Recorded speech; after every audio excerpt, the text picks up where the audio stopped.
স্বাভাবিকভাবে শরীয়তের বিধান বা উসুল হচ্ছে আপনি একজনকে এই পরিমাণ জাকাত দিবেন যেন সে আগামী বছর জাকাত দিতে পারে আর নেওয়া না লাগে। অর্থাৎ এবছর সে গরিব, এখন এবছর সে জাকাতের সম্পদ এভাবে পেল, সে ধনী হয়ে গেল। এবার সে এই সম্পদকে কাজে লাগিয়ে আগামী বছর সে ধনী থাকলো, তাহলে সে জাকাত আগামী বছর দিবে আর নিবে না। আপনার আপনজন, আত্মীয় স্বজন, কোনো গরিব, কোনো হাজতমান, আপনি খবর নেবেন তার। এবার আপনি কি করবেন?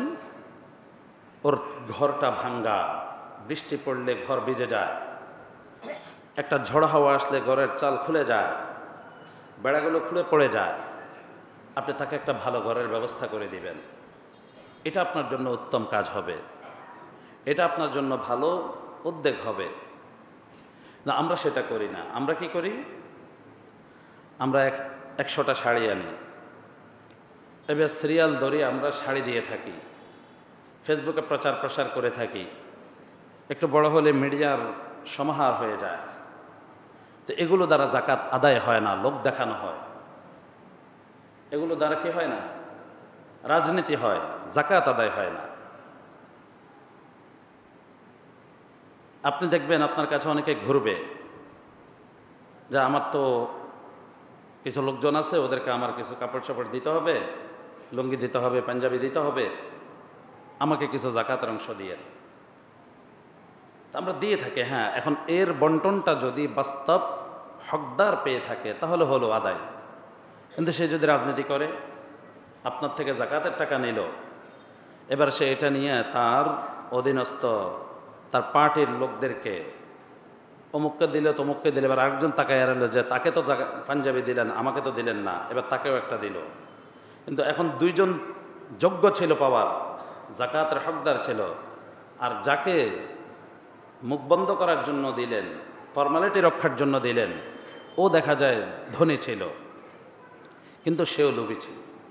আমরা তো সবাই লোভী, মুফত পেলে সব কিছুই নিতে চাই। এটা কি আমার জন্য জায়েজ হবে না নাজায়েজ হবে, এই বিবেচনা করার সুযোগ আর থাকে না। পবিত্র মাহে রমজানে আমরা বিশেষ কিছু বিষয় নিয়ে আলোচনা করে থাকি। যেমন মাহে রমজানের পূর্বে আমরা মাহে রমজানের গুরুত্ব, সিয়াম সাধনার বিষয়গুলো নিয়ে আলোচনা করি, রোজাদারের ফজিলত নিয়ে আলোচনা করি। মাহে রমজানের প্রথম দিকে জুমাগুলোতে আমরা কোরআন নাজিলের মাস হিসাবে কোরআনের বিষয়ে আলোচনা করে থাকি।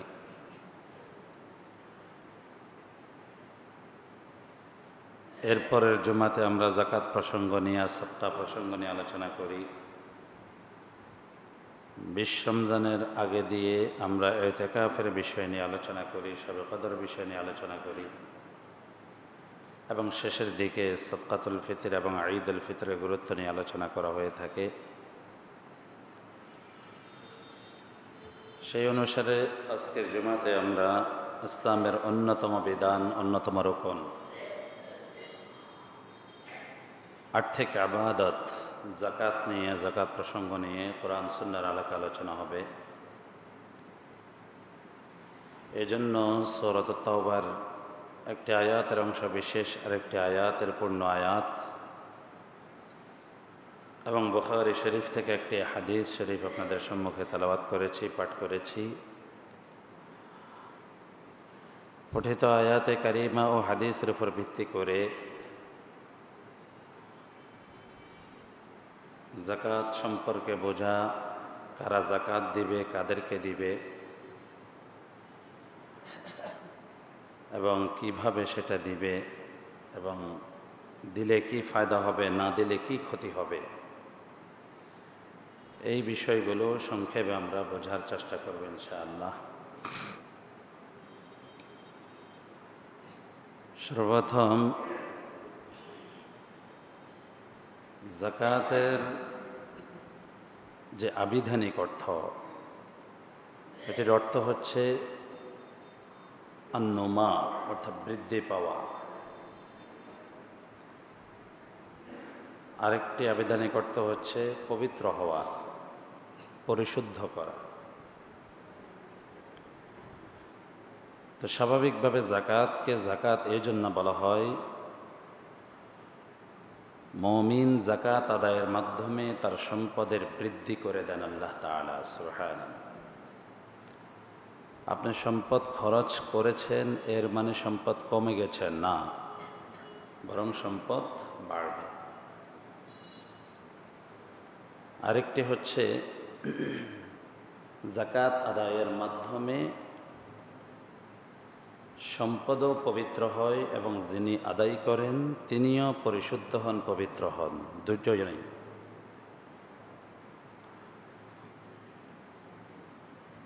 এই দুটি অর্থকেই কেন্দ্র করেই জাকাতকে জাকাত হিসাবে নামকরণ করা হয়।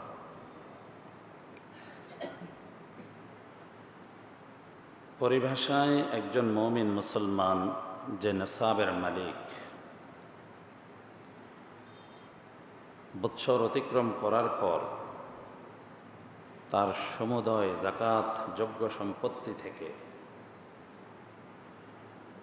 আয়্যানাহু শারি', আল্লাহ প্রদত্ত যে নির্ধারণ করা আছে যে পরিমাণ, শরীয়ত প্রণেতা যতটুকু নির্ধারণ করে দিয়েছেন গনে গনে তা আদায় করাকেই জাকাত বলে। মন চাইলেও কিছু দিয়ে দিলাম, হিসাব করলাম না, এটা না।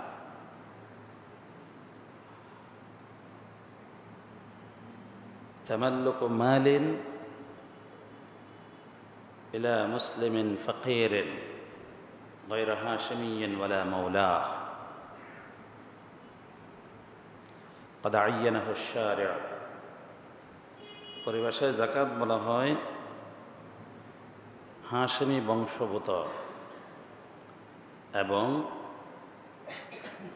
তাদের অধীনস্থ আজাদকৃত গোলামরা ব্যতীত, অর্থাৎ আল্লাহর নবী সাল্লাল্লাহু আলাইহি ওয়াসাল্লামের বংশ ছাড়া বাকি মুমিন মুসলমান যারা আছে, তাদের গরিব যারা, ফকির মিসকিন যারা, এদেরকে শরীয়ত যেই পরিমাণ অর্থ নির্ধারণ করে দিয়েছেন সেই পরিমাণ অর্থের মালিক বানিয়ে দেওয়া, এটাকে জাকাত আদায় বলা হয়।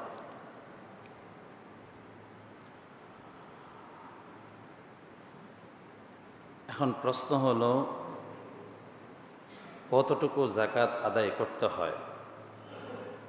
সম্পদের 40 ভাগের 1 ভাগ,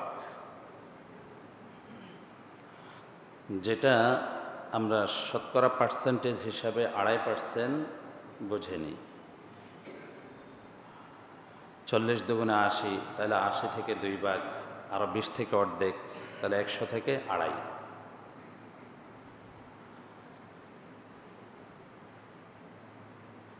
এটা মূলত শরীয়ত নির্ধারিত অংশ। যিনি জাকাত আদায় করবেন তার যেই সম্পত্তিগুলোর উপর জাকাত আসবে সেগুলোর মূল্য নির্ধারণ করে সেখান থেকে 2.5% দিয়ে দিবেন। কম দিলে আদায় হবে না, গুণে নির্ধারিত অংশ বের করে সতর্কতামূলক আরও বেশি আদায় করতে পারে, কিন্তু কম দেওয়ার কোনো সুযোগ নাই, দিলে জাকাত আদায়কারী হিসাবে গণ্য হবে না। এখন প্রশ্ন হলো কে করবেন এটা? নিসাবের মালিককে?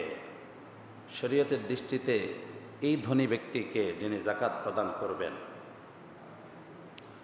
তো এগুলো সহজ সরল উত্তর আমাদের জানা আছে। কেউ যদি শুধু স্বর্ণের মালিক হয় তাহলে 7.5 ভরি স্বর্ণ, 7.5 তোলা স্বর্ণের মালিক যদি সে হয়, সে শরীয়তের দৃষ্টিতে ধনী। কেউ যদি শুধু রূপার মালিক হয় তাহলে সে যদি 52.5 তোলা রূপার মালিক হয়, শরীয়তের দৃষ্টিতে সে ধনী। হ্যাঁ, এখন স্বর্ণও থাকতে পারে, রূপাও থাকতে পারে, নগদ অর্থও থাকতে পারে, কিংবা ব্যবসায়িক পণ্য থাকতে পারে। এই অবস্থার মধ্যে মিশ্রিত সম্পদের মাকদার স্বর্ণ এবং রূপা থেকে যেটাকে ধরলে সে শরীয়তের দৃষ্টিতে ধনী হবে সেটাই ধর্তব্য হবে। তাহলে 52.5 তলা রূপার দাম আসে 22 ক্যারেট হিসাবে 70,000 টাকা। আর 7.5 ভরি স্বর্ণের দাম আপনার কাছে যেটা আছে এটা যদি আপনি বাজারে বিক্রি করতে যান, কিনতে না, তাহলে এটা 5 লক্ষ টাকা প্লাস বিক্রি করতে পারবেন। তাহলে এই দুইটার মধ্যে থেকে আপনি যেটা ধরলে শরীয়তের দৃষ্টিতে ধনী হবেন সেটা ধরেই আপনাকে যাকাত আদায় করতে হবে। তো আমরা তো স্বাভাবিকভাবে বেশিরভাগ মানুষ নগদ অর্থের মালিক, বেশিরভাগ মানুষ ব্যবসায়িক পণ্যের মালিক। আমাদের মা বোনদেরও হালত মিশ্রিত সম্পদ, কিছু স্বর্ণ থাকে, কিছু রূপা থাকে, কিছু নগদ অর্থও থাকতে পারে। তাহলে এই অবস্থার মধ্যে মা বোনদেরও যাকাত আদায় করতে হবে 52.5 তলা রূপার মূল্য হিসাবে। অর্থাৎ 52.5 তলা রূপার দাম যেহেতু 70,000 টাকা, তাহলে কারো কাছে যদি 70,000 টাকা পরিমাণ যাকাত আদায়যোগ্য সম্পদ থাকে কিংবা নগদ অর্থ থাকে, আর এই টাকাটা এই পরিমাণ অর্থ সম্পদের উপর সে 1 বছর বহাল আছে, 1 বছর কি আছে? বহাল আছে। অর্থাৎ সে শরীয়তের দৃষ্টিতে 1 বছর ধনী ছিল। তাহলে এই ব্যক্তি যেদিন 1 বছর পূর্ণ হবে তার কাছে যত সম্পদ থাকবে যাকাত আদায়যোগ্য সেগুলোর যাকাত আদায় করে ফেলতে হবে। এখানে আমাদের একটা ভুল মাসালা সবার জানা আছে, ভুল প্রসিদ্ধ আছে। আমরা যারা যাকাত আদায় করি তারা অনেকেই মনে করি যে আমার প্রত্যেকটা টাকার উপর, প্রত্যেকটা সম্পত্তির উপর 1 বছর অতিক্রম হতে হবে। বিষয়টা এমন না। টাকার উপর 1 বছর অতিক্রম হওয়া বিষয় না। বিষয় হচ্ছে আপনি শরীয়তের দৃষ্টিতে 1 বছর ধনী ছিলেন কিনা। যদি আপনি শরীয়তের দৃষ্টিতে 1 বছর ধনী থাকেন, ধরেন গত রমজানের আপনি ধনী হয়েছেন, 70,000 টাকা পরিমাণ সম্পদ আপনার কাছে ছিল, তো এটা থেকে কমে নাই, বাড়তেছিল। আপনি ধীরে ধীরে 1 লাখ হলেন, 2 লাখ হলেন, 5 লাখ হলেন। এই রোজার পূর্বে ধরেন আপনি 10 লাখ টাকার মালিক হলেন। এখন আপনি যদি সম্পদের হিসাব করতে যান, 1 বছরের শর্ত সব সম্পত্তির উপর হিসাব করতে যান, তাহলে রোজার আগে যে 5 লক্ষ টাকা বাড়তির মালিক হলেন আপনি সেটা যাকাত দিবেন না। কিন্তু এটা ভুল। আপনাকে হিসাব করতে হবে আপনি 1 বছর ধনী ছিলেন কিনা। তাহলে গত রমজানে যদি আপনি 70,000 টাকার মালিক হয়ে থাকেন, শরীয়তের দৃষ্টিতে ধনী হয়ে থাকেন, এই রমজানে যদি আপনি 10 লক্ষ টাকার মালিক হন এবং আজকে ধরেন যাকাত আদায় করবেন, কালকেও যদি আপনার কাছে আরও 1 লাখ টাকা যোগ হয়, আপনি সব টাকা যাকাত আদায় করতে হবে। তাহলে বিষয়টা ক্লিয়ার। প্রত্যেকটা সম্পত্তির উপর ভাগে ভাগে 1 বছর অতিক্রম হওয়া শর্ত নয়। শর্ত হচ্ছে যিনি যাকাত আদায় করবেন তিনি শরীয়তের দৃষ্টিতে 1 বছর ধনী ছিলেন কিনা। হ্যাঁ, এখন ধরেন আপনি গত রমজানে ধনী হয়েছেন, কিন্তু এবার রমজান আসার পূর্বে পূর্বে শাওয়ালে আপনি গরিব হয়ে গেছেন, 70,000 টাকা পরিমাণ আপনার কাছে আর সম্পদ নাই, আপনি গরিব হয়ে গেছেন, কমে গেছে, তাহলে আপনাকে যাকাত আদায় করতে হবে। যদি এই রমজানেও আপনি ধনী থাকেন তাহলে আপনাকে যাকাত আদায় করতে হবে। হ্যাঁ, মাঝখান দিকে যদি 2, 3, 4, 5, 6 মাস, 2, 3, 4, 5 সর্বোচ্চ কয় মাস? 6 মাস, এটা যদি কম হয় তাহলে মাঝখানের এই কমতিটা ধর্তব্য হবে না। শুরু এবং শেষের দিকে যদি আপনি পূর্ণ ধনী থাকেন, পুরা বছরটাই আপনাকে ধনী হিসাবেই পরিগণিত করা হবে। এটাই ফতোয়া, এবং এটার উপরেই ফতোয়া চলে, এটার উপরে আমল চলে। তাহলে নেসাবের বিষয়টা আমরা পরিষ্কার হলাম। এবার আমরা বুঝি জাকাত আমরা কাদেরকে আদায় করব। যারা জাকাত দিব কাদেরকে আদায় করব, কিভাবে দিব। আল্লাহ তাআলা পবিত্র কোরআনে সূরাত তাওবার মধ্যে জাকাত যাদেরকে আদায় করতে হবে এক আয়াতে তাদের সকলের কথা বলেছেন। ইন্নামাস সাদাকাতু লিল ফুকারা'i ওয়াল মাসাকিন ওয়াল আমিলিনা আলাইহা ওয়াল মুআল্লাফাতি কুলুবুহুম ওয়া ফির রিকাবি ওয়াল গারিমিনা ওয়া ফি সাবিলিল্লাহি ওয়া ইবনিস সাবিল। সাদাকা, জাকাত এগুলার হকদার কারা? এগুলা কারা পাবে? ফকির মুসলমান যারা আছে তারা, মিসকিন মুসলমান যারা আছে তারা। ফকিরকে, যার অনেক প্রয়োজন আছে, হ্যাঁ সামান্য হয়তো চলার মতো ব্যবস্থা আছে, কিন্তু এরপর অনেক প্রয়োজন তার থেকে যায়। মিসকিনকে, যার থাকারও কোনো জায়গা নাই, কিছুই নাই, সে হলো কি মিসকিন। এবার এই ফকির মিসকিন এতিমও হতে পারে, এতিম ছাড়াও হতে পারে। এখানে আমাদের একটা ভুল জানা আছে, যে আমরা মনে করি এটা শুধু এতিমদেরকে দিবে। এজন্য অনেকেই কি করে, যে হুজুর আপনার মাদ্রাসায় এতিম কয়জন আছে, এটাই প্রশ্ন করে। কিন্তু প্রশ্ন এটা না, প্রশ্ন হবে আপনার মাদ্রাসায় গরিব মিসকিন অসহায় কয়জন আছে। প্রশ্ন হবে কি, আপনার মাদ্রাসায় গরিব মিসকিন অসহায় কয়জন আছে, এটা হবে প্রশ্ন। এতিম কয়জন আছে এটা না। বহু এতিম আছে যারা ধনী, বহু এতিম আছে যারা কি ধনী। এতিমকে, যার পিতা মারা গিয়েছে, মান মাতা আবু, যার বাবা মারা গিয়েছে সে এতিম। এখন এই এতিম বাচ্চা দেখা যায় বাবা অনেক ধনী ছিল, বাবা মারা যাওয়ার সাথে সাথে সে অনেক সম্পদের মালিক হয়ে গিয়েছে। এখন আপনি যদি এতিম খোঁজেন তো তাকেও জাকাত দেবেন, কিন্তু তাকে জাকাত দিলে তো জাকাত আদায় হবে না। তো কোরআন মাজিদ এতিমের কথা বলে নাই। কোরআন মাজিদ কি বলছে? লিল ফুকারা'i ওয়াল মাসাকিন। ফকিরকে, মিসকিনকে, যার অনেক প্রয়োজন তাকে দাও, যার কিছুই নাই তাকে দাও। হ্যাঁ, এবার এটা যদি এতিম হয় ভালো, এটা যদি এতিম হয় ভালো। আর আমাদের দেশের অধিকাংশ এতিমরাই এমন হয়ে থাকে। এতিম হয়েছে আর কেউ দেখে না, তার সহায় সম্পত্তি কিভাবে চাচারা ভোগ করে নিতে পারে সেটাই চিন্তা করে। তাকে পড়ালেখা করাবে, তার পেছনে ব্যয় হবে, খুব কম পরিবারে এগুলো চিন্তা করা হয়। যে আমার ভাইটা চলে গেল, তার সন্তানদের দায়িত্ব আমার মাথায়। খুব কম পরিবারে, একদম নেয় না এটা বলছি না, কিন্তু খুব কম পরিবারে এটা চিন্তা করা হয়। অধিকাংশের হালত যে তাদের খোঁজখবর নেওয়ার মতো কেউ থাকে না সমাজে,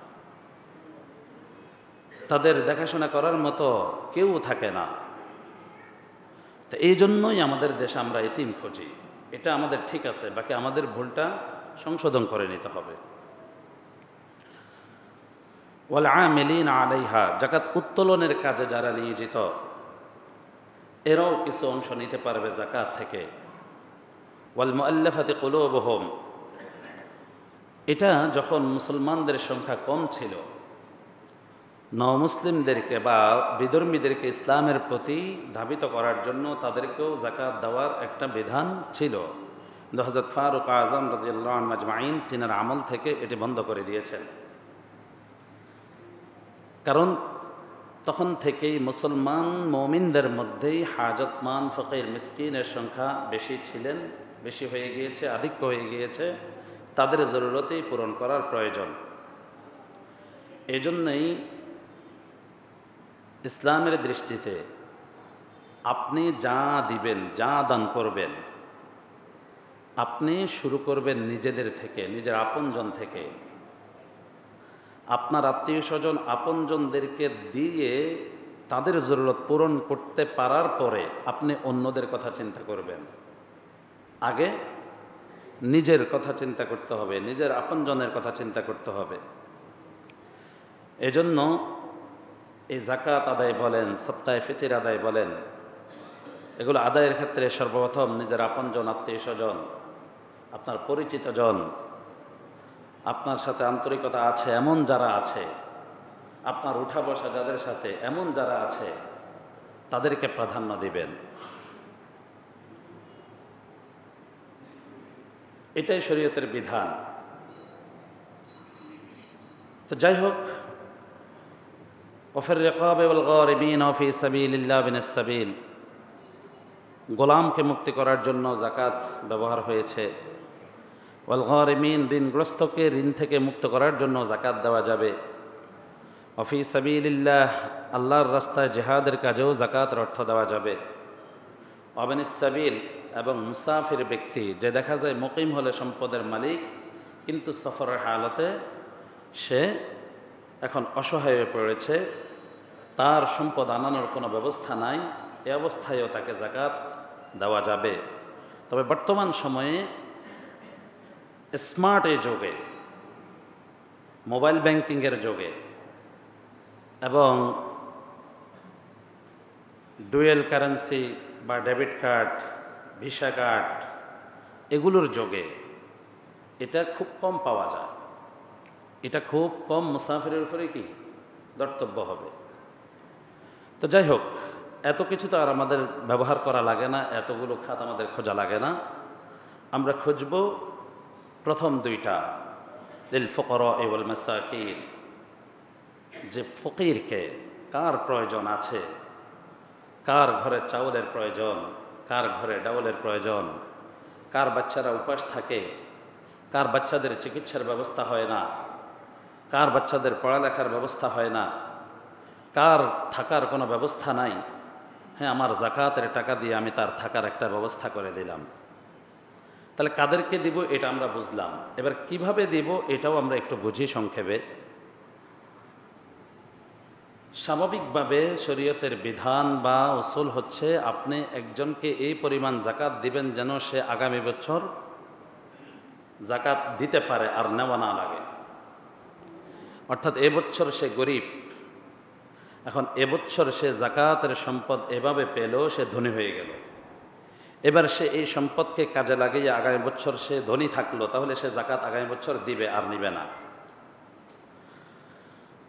আপনার আপনজন, আত্মীয় স্বজন, কোনো গরিব, কোনো হাজতমান, আপনি খবর নেবেন তার। এবার আপনি কি করবেন? ওর ঘরটা ভাঙ্গা, বৃষ্টি পড়লে ঘর ভিজে যায়, একটা ঝড় হাওয়া আসলে ঘরের চাল খুলে যায়, বেড়াগুলো খুলে পড়ে যায়, আপনি তাকে একটা ভালো ঘরের ব্যবস্থা করে দিবেন। এটা আপনার জন্য উত্তম কাজ হবে, এটা আপনার জন্য ভালো উদ্যোগ হবে। না, আমরা সেটা করি না। আমরা কি করি? আমরা 100টা শাড়ি আনি, এবার সিরিয়াল ধরে আমরা শাড়ি দিয়ে থাকি, ফেসবুকে প্রচার প্রসার করে থাকি, একটু বড় হলে মিডিয়ার সমাহার হয়ে যায়। তো এগুলো দ্বারা যাকাত আদায় হয় না, লোক দেখানো হয়। এগুলো দ্বারা কি হয় না? রাজনীতি হয়, যাকাত আদায় হয় না।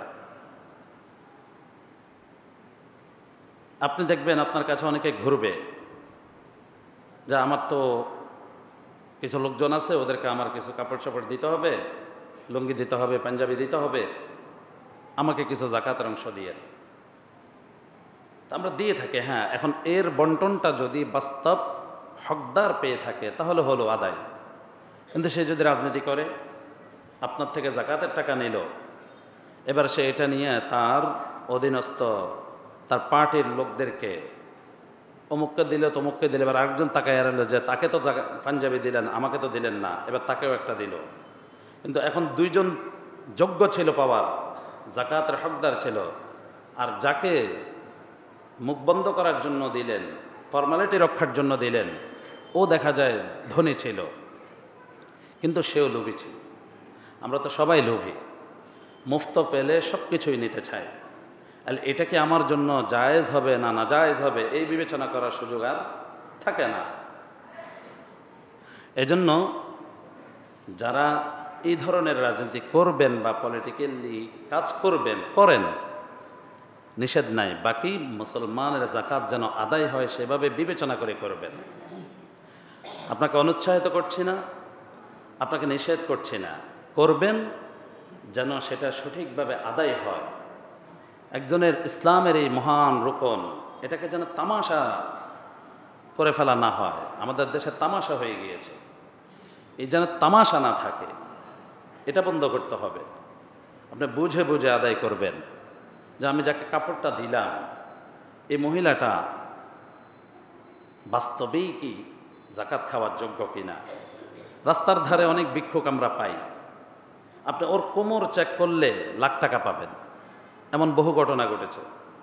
ওর কোমর চেক করলে কি পাবেন? লাখ টাকা পাবেন, কিন্তু আপনি তাকে জাকাতের টাকা দিচ্ছেন, অথচ সে 70,000 টাকার মালিক হলে সে জাকাত নিতে পারবেন। তো এগুলো বুঝার বিষয়। ইসলামের বিধান বুঝে শুনে পালন করতে হবে, দিন বুঝতে হবে। এখন আপনি বলবেন যে ওর তো দেখার কেউ নাই, ও তো খুব অসহায়, ওর দেখার কেউ নাই, খুব অসহায়, কিন্তু তার নিজের দেখার মতো তো ব্যবস্থা আল্লাহ করে দিয়েছেন। সে ভিক্ষাটাকে পেশা হিসেবে নিয়েছেন। ঢাকা শহরে এমন বহু ভিক্ষুকের ঘটনা আমরা দেখেছি, শুনেছি, এবং পত্রপত্রিকায় প্রকাশও হয়েছে। ভিক্ষা করে সে বহুতল ভবনের কি মালিক। চট্টগ্রাম শহর খুঁজলেও আপনারা পাবেন। তো যাই হোক, মূল উদ্দেশ্য হচ্ছে এই জাকাত আদায় ইসলামের বিধান, এটা মিন আযমি রুকনিল ইসলাম, ইসলামের অন্যতম একটা রুকন। নবীজি কি বললেন? বুনিয়াল ইসলামু আলা খামসিন, শাহাদাতি আল্লা ইলাহা ইল্লাল্লাহ ওয়া আন্না মুহাম্মাদার রাসূলুল্লাহ ওয়া ইকামিস সালাহ ওয়া ইতাইজ যাকাহ ওয়াল হজ্জি ওয়া সাওমি রমাদান। ইসলামের 5টা ব্যানার মধ্যে 1 নম্বর তো কালিমা বা ঈমান আছে, যে আল্লাহ ছাড়া কোনো মাবুদ না, আমি এটার সাক্ষী দিলাম। নবী মুহাম্মদুর রাসূলুল্লাহ সাল্লাল্লাহু আলাইহি ওয়াসাল্লাম আল্লাহর বান্দা এবং রাসূল, এটার সাক্ষী দিলাম। এটা 1 নম্বর ব্যানার। এরপরেই ইকামিস সালাহ, নামাজ প্রতিষ্ঠা। 3 নম্বর ইতাইজ যাকাত, যাকাত আদায় করা। তাহলে এই যে 3 নম্বরে যাকাত আদায় অন্যতম ব্যানার হিসাবে ইসলামে নির্ধারণ করা হয়েছে, এটা নিয়ে আপনি এত তামাশা কেমনে করবেন, এত রাজনীতি কেমনে করবেন? এটা আদায় করতে হবে। এটা আদায় করলে আপনি আল্লাহর কাছে প্রতিদান পাবেন। وأقيموا الصلاة وآتوا الزكاة وما تقدموا لأنفسكم من خير تجدوه عند الله। রব্বুল আলামিন বলেন, তোমরা নামাজ সুপ্রতিষ্ঠিত করো, যথা সময়ে রুকু সিজদার সাথে, জামাতের সাথে, খুশু খুজুর সাথে নামাজ আদায় করো। এটা ইকামাতুস সালাহ হবে। ওয়া আতুজ যাকাহ, সময়ের প্রতি এবং রুকু সিজদা আরকানগুলোর প্রতি লক্ষ্য রেখে জামাত সহকারে যেভাবে গুরুত্ব সহকারে নামাজটা প্রতিষ্ঠা করবা, ঠিক সেইভাবে গনে গনে হিসাব করে করে এবং তার হকদার খুঁজে খুঁজে জাকাতটাও আদায় করবা। নামাজ যেমন তেমন করে যেমন আদায় করলে হবে না, নামাজ যেমন করে হেলা খেলাভাবে আদায় করলে হবে না। ওযু করলেন না, নামাজ পড়লেন, রুকুটা ঠিকভাবে দিলেন না, নামাজ পড়লেন, সেজদাটা ঠিকভাবে দিলেন না, নামাজ পড়লেন, এটা যেমন গ্রহণযোগ্য না, ঠিক যাকাত আদায়ের ক্ষেত্রেও আপনি হিসাব করলেন না। আপনার কোন সম্পত্তির উপর যাকাত আসবে, কোনটার উপর আসবেন না, এটা বিবেচনা করলেন না। হিসাব করে নির্ধারণ করে শরীয়ত নির্ধারিত অংশটা বের করলেন না। মন চাইল কিছু দিয়ে দিলাম, আবার শরীয়ত যেভাবে আদায় করতে বলেছে সেভাবে আদায় করলাম না। মন চাইল যাকে ইচ্ছা তাকে দিয়ে দিলাম, না না, এমনটি করা যাবে না। এমনটি করলে এই যাকাতও আদায় হবে না। আর যাকাত অনাদায়ের শাস্তি বড় ভয়ঙ্কর। যাকাত যারা অনাদায়ী থাকবে, সম্পদের যাকাত যারা আদায় করবে না, এরা বড় ভয়ঙ্কর শাস্তির সম্মুখীন হবে। কোরআনের মধ্যে আল্লাহ বলেন, ওয়াল্লাযীনা ইয়াকনিজুনা আয-যাহাবা ওয়াল ফিদ্দাতা ওয়া লা ইউনফিকুনা ফী সাবীলিল্লাহ ফাবাশশিরহুম বিআযাবিন আলীম। স্বর্ণ রূপা যারা জমা করে, সম্পদ জমা করে, কিন্তু আল্লাহর রাস্তা থেকে সেটা ব্যয় করে না, অর্থাৎ সঠিকভাবে যাকাত আদায় করে না, আল্লাহ তাআলা বলেন ফাবাশশিরহুম বিআযাবিন আলীম, তাদেরকে যন্ত্রণাদায়ক শাস্তির সুসংবাদ দাও। এখন প্রশ্ন হলো, যন্ত্রণাদায়ক শাস্তি এটা তো সুসংবাদ হতে পারে না, কিন্তু আল্লাহ তাআলা তো সুসংবাদ হিসাবে বললেন। যাকাত অনাদায়ের সাথে আল্লাহ তাআলা এটা ঠাট্টা করলেন, তাকে তিরস্কার করলেন, তাকে আল্লাহ তাআলা লাঞ্ছিত করলেন, লজ্জা দিলেন যে আল্লাহ তোমাকে সম্পদ দিয়েছে, সেই আল্লাহর বিধান মতে মাত্র 2.5% সম্পদ তুমি বের করতে পারলে না, তোমার জন্য ভয়ঙ্কর শাস্তির ব্যবস্থা। এটা কোনো সুসংবাদ নয়, কিন্তু আল্লাহ বলছেন তাকে সুসংবাদ দাও। এটা তাকে লজ্জা দেওয়া। আপনাকে একজন সুসংবাদের কথা বলে বড় মহা দুঃসংবাদ দিল, তার এটা সবচেয়ে বড় একটা লজ্জার বিষয়, মস্করার বিষয়, ঠাট্টার বিষয়।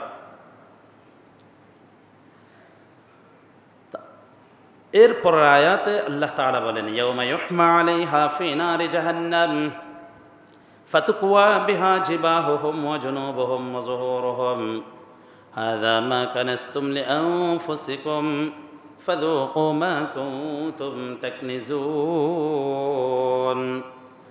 যে সম্পদের যাকাত আদায় করবে না, তার এই সম্পদগুলোকে আল্লাহ তাআলা জাহান্নামের আগুনের মধ্যে তাক দিবেন, গরম করবেন, তামার মতো করে এগুলো গলাবেন।